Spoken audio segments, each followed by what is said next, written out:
ทียมไม่ใช่แล้วน้ำตาลได้นี่เด้อมันจะนัวได้สลัดแซ่บหลาย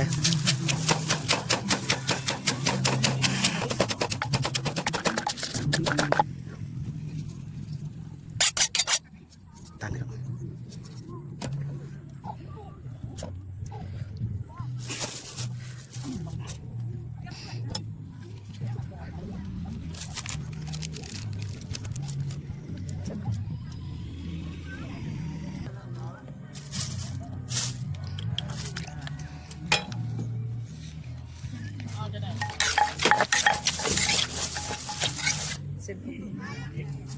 สวบลงไป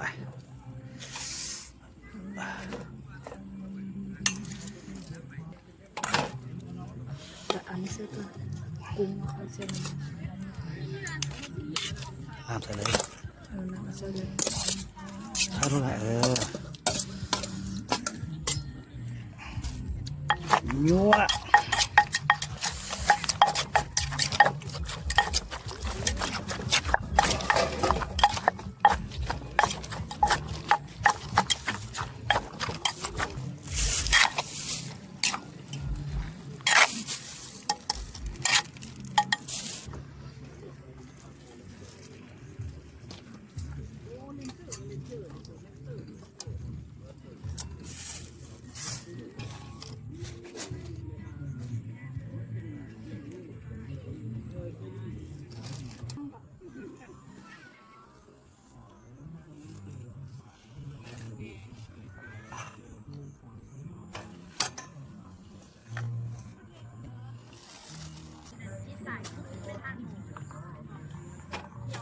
ตัวบดบ่วง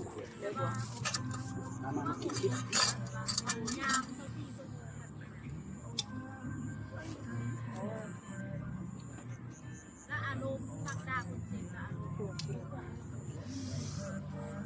มากินน้ำกันเลยพี่น้อง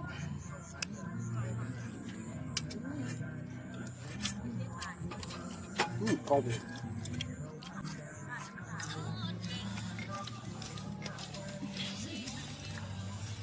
แซ่บแล้ว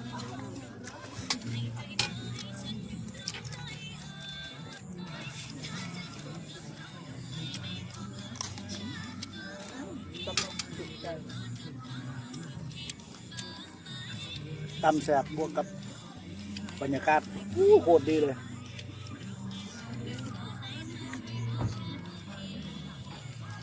พอดีตะเวนตกทานดีด้วยเนาะ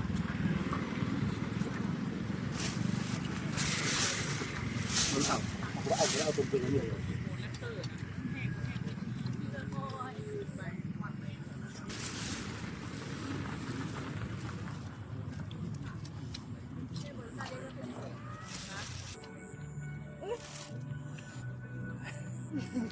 กันสิ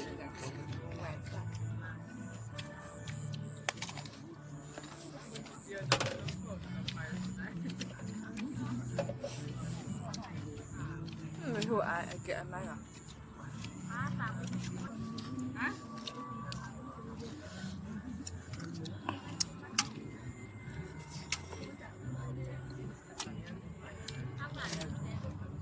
บ่หมกกุ้งกับเมลันนี่ปลาหมึกหน้า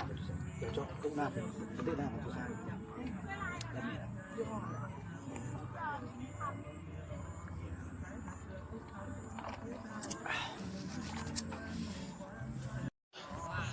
อันนี้บรรยากาศ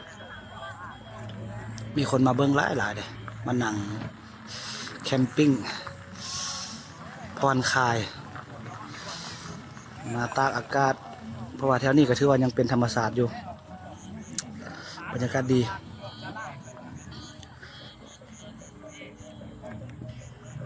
รู้สึกว่ามีคนมาลายอยู่มื้อนี้เนาะเพราะว่ามื้อนี้เป็นวันเสาร์เลยแต่ว่าเสียดายว่าแสงตะเวนมันมืดละมาซาโพดเฮาน่าจะมาประมาณ4 โมงครึ่ง5 โมงยังแล้วมาตั้งโต๊ะตั้งเต็นท์ไว้ก็สิบ่ดีเนาะเอาสำหรับคลิปนี้ก็ไว้สำนี้เนาะ